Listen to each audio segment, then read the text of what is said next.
आप सबका स्वागत है आपके अपने YouTube channel Gyanendra math classes पर। आप सबको होली के पावन पर्व की अनंत हार्दिक शुभकामनाएं और बधाई। अभी फिलहाल आपके यूपी बोर्ड की परीक्षाएं समाप्त हुई हैं, तो आप सबको इंतजार होगा, इस बात का डाउट भी होगा कि हमारी 12वीं क्लास हो गई, अब इसके बाद क्या किया जाए। तो उसी को लेकर मैं आज बताऊंगा कि आप 12वीं के बाद ग्रेजुएशन में एक अच्छे कॉलेज से, जैसे अधिकांश बच्चे क्या करते हैं अपने आसपास के, मैं बात कहूँ अपने आगरा को लेकर, तो देव कॉलेज, माजा देवी, बोहरे पातीराम जैसे विद्यालयों में, प्राइवेट विद्यालयों में जिसमें क्लास नहीं लगती है, ऐसे विद्यालयों में बीएससी, बीए, बीसीए जैसे कोर्स में एडमिशन ले लेते हैं, लेकिन क्लास बिल्कुल नहीं चलती हैं।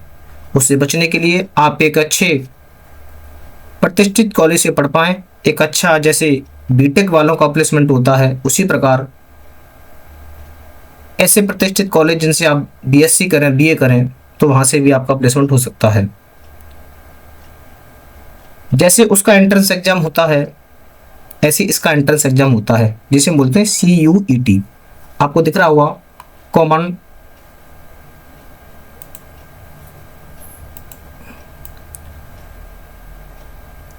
University entrance test.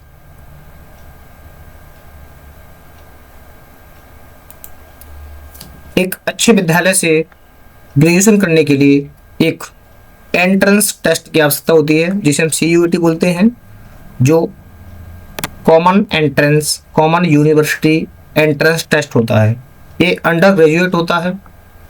दो चीज़ें होती हैं, एक UG अंडर ग्रेजुएट, एक PG पोस्ट ग्रेजुएट। जो हम कोर्स 12वीं क्लास के एलिजिबिलिटी पर करते हैं, अर्थात 12वीं क्लास के बाद करते हैं, उन्हें हम UG बोलते हैं। जो ग्रेजुएशन होने के बाद में जो कोर्स करते हैं, मास्टर डिग्री करते हैं, उन्हें हम PG बोलते हैं।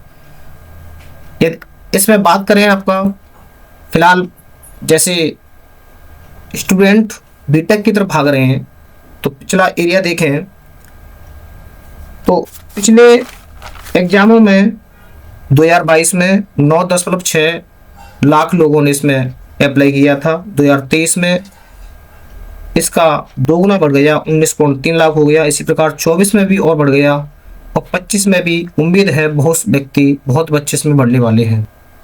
तो कुछ इसमें होगा ही, इसी वजह से इसमें अधिकांश स्टूडेंट्स भाग ले रहे हैं।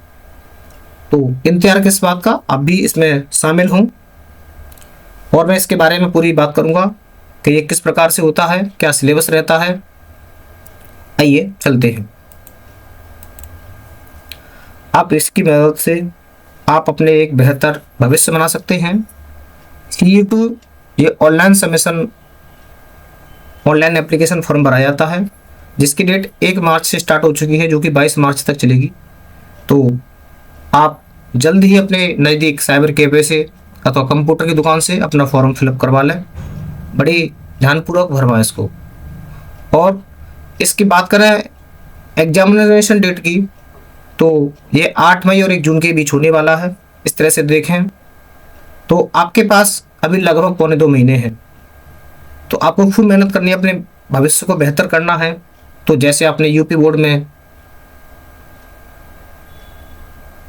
किसी भी परेशानी की फिक्र किए बिना आपने खूब मेहनत की है, इसी प्रकार 1.5-2 महीने और अपने डेट पर मेहनत कर लें, क्योंकि इसी में यदि आपको एक अच्छा कॉलेज मिलता है तो भविष्य उसी पे आपका डिपेंड होता है। चलिए आइए देख इसके फीस स्ट्रक्चर की बात करें, तो यदि आप जनरल सामान्य श्रेणी से बिलोंग करते हैं, तो सब्जेक्ट 3 सब्जेक्ट के 1000 रुपये होंगे, और 3 सब्जेक्ट के अलावा आप और सब्जेक्ट डोमेन चूज करते हैं। मैं इसके बारे में बताऊंगा सब्जेक्ट क्या क्या होती हैं। एक लैंग्वेज होती है, एक डोमेन होती है, एक जनरल एप्टीट्यूड टेस्ट भी होती है, उसके बारे में बताऊंगा। उस सब का मैं वीडियो डालूंगा, उसका सिलेबस क्या रहता है, आपको कहाँ से पढ़ना होता है, क्या कैसे होता है, सब बताऊंगा मैं। OBC की बात करें, आप OBC से बिलोंग करते हैं, EWS से बिलोंग करते हैं। ये EWS जो जनरल से बिलोंग करते हैं, लेकिन फाइनेंशियली कंडीशन उनकी सही नहीं है, उनके लिए इसमें कुछ डिस्काउंट रहता है। 900 रुपये फॉर्म अप्लाई करने के समय पे होंगे, और 3 सब्जेक्ट के अलावा डोमेन में और भरना चाहते हैं तो एक सब्जेक्ट के लिए, एक सब्जेक्ट के हिसाब से 375 रुपये एक्स्ट्रा लगेंगे। इसमें आपकी 37 सब्जेक्ट होती हैं। इसमें आपके घबराने की बात नहीं है। 13 लैंग्वेज होती हैं। ये 13 लैंग्वेज आप यहाँ पे देख रहे होंगे, जैसे असम, बंगाली, इंग्लिश, गुजराती, हिंदी, कन्नड़ा। तो आप अधिकतर यूपी बोर्ड से बिलोंग करते हैं तो आप हिंदी या इंग्लिश चूज करें, कोशिश करें इंग्लिश चूज करें, क्योंकि आपको इस क्षेत्र में जाना है तो इंग्लिश से आपको हर समय टच में रहना पड़ेगा। तो और अपने हिसाब से भी चूज कर लें, ठीक है। और 37 सब्जेक्ट में 13 लैंग्वेज होती हैं, 23 डोमेन होती हैं, एक जनरल एप्टीट्यूड टेस्ट होती है। मैं बता दूं आप सबको, वैसे जनरली व्यक्ति, जनरली स्टूडेंट एक सब्जेक्ट लैंग्वेज में से चुनता है, एक सब्जेक्ट डोमेन में से चुनता है, और एक जनरल एप्टीट्यूड टेस्ट। एक सब्जेक्ट मैं आपको बता दूं, 13 सब्जेक्ट में से 13 जो लैंग्वेज होती हैं उनमें से एक कंपलसरी होती है। मैं आप सबको बता दूं, 37 सब्जेक्ट में से 13 लैंग्वेज होती हैं, जो आप देख सकते हैं यहाँ पर, बंगाली, इंग्लिश, गुजराती, हिंदी, कन्नड़ा। तो उनमें से आप कोई भी चूज कर सकते हैं। मैक्सिमम आप 5 चूज कर सकते हैं, जिनमें जनरल एप्टीट्यूड, लैंग्वेज और डोमेन एक एक कंपलसरी रहेगा। वैसे बहुत सी यूनिवर्सिटी होती हैं, दिल्ली यूनिवर्सिटी है, BHU है, ये अलग अलग प्रकार की लैंग्वेज मांगती हैं। मैं बात करूं DU की, तो ये लैंग्वेज में इंग्लिश डिमांड करती है। और डोमेन सब्जेक्ट की बात करें तो PCM में से कोई एक हो। और GA की जनरल एप्टीट्यूड टेस्ट, इसमें आवश्यकता होती है। बात करें बनारस हिंदू यूनिवर्सिटी की, तो बनारस हिंदू यूनिवर्सिटी में आपका एक लैंग्वेज होता है, एक डोमेन होता है, जनरल एप्टीट्यूड टेस्ट की आवश्यकता नहीं होती। आपको लगता है कि मेरी जनरल नॉलेज या मान लो जनरल एप्टीट्यूड जी मेरा बेकार है, तो आप BHU के लिए आप स्वतंत्र हैं। BHU में जनरल एप्टीट्यूड टेस्ट की आवश्यकता नहीं होती है।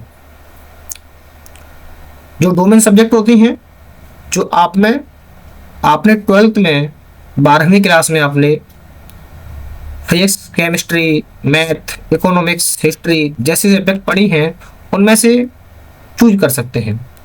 तो अलग अलग यूनिवर्सिटी का सब्जेक्ट के चूज का अलग अलग क्राइटेरिया होता है। तो मैं अभी फ़िलहाल आगे जाके वीडियो बनाऊंगा कि कौन सी यूनिवर्सिटी किस डोमेन सब्जेक्ट को प्रेफर करती है, तो आप उसी के हिसाब से तैयारी करेंगे। और जनरल एप्टीट्यूड टेस्ट का आपका जो सिलेबस है वो आप इस प्रकार का देख सकते हैं कि जनरल नॉलेज है, करंट अफेयर्स है, न्यूमेरिकल एबिलिटी है, जो आपने छोटी छोटी क्लासों में रीजनिंग के कुछ क्वेश्चन रहते हैं, उस प्रकार के आपको क्वेश्चन यहाँ देखने को मिलेंगे। आगे बात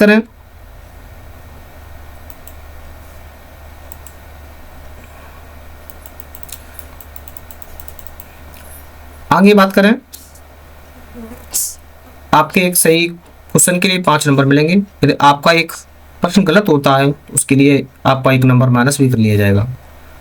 ये टेस्ट है वो कंप्यूटर बेस्ड टेस्ट होगा, मतलब ये ऑफलाइन टेस्ट नहीं होने वाला, ऑनलाइन टेस्ट होगा जो आप कंप्यूटर पर बैठकर देने वाले हैं। इसके लिए आपको पहले एक्सपीरियंस लेना होगा, तो आप अपने घर पर इसका अभ्यास कर सकते हैं।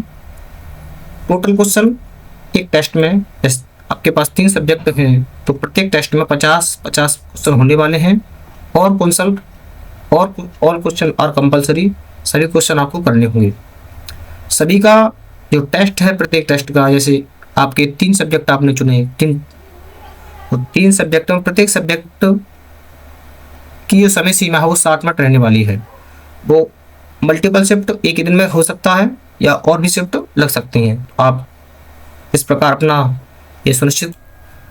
और सबसे लास्ट में मैं बात करूं कि आपको किन किन यूनिवर्सिटी में पढ़ने का मौका मिल सकता है आप इसमें देख सकते हैं। अलीगढ़ मुस्लिम यूनिवर्सिटी, असम यूनिवर्सिटी, बाबा साहेब भीमराव अम्बेडकर, इसी प्रकार और भी चलते जाएंगे, देखते रहेंगे आप। और इसी में आपको आगे जामिया मिलिया इस्लामिक और आगे देखेंगे तो आपको DU में भी पढ़ने का मौका मिल सकता है। University of Delhi, university of Hyderabad, आप अपने अकॉर्डिंग इसमें देख लें। 46 इसमें यूनिवर्सिटियाँ दी गई हैं, आप अपने हिसाब से देख सकते हैं। यदि आपको अपनी लाइफ बेहतर करनी है तो आप अपने SCUT एंट्रेंस टेस्ट के लिए एप्लीकेशन फॉर्म भरें और अपने भविष्य को बेहतर बनाएं। टाइम कम है, प्रैक्टिस ज़्यादा करनी है। यदि आपको लाइफ अच्छी करनी है तो मेहनत अवश्य करनी है। ठीक है, धन्यवाद। जय श्री कृष्ण।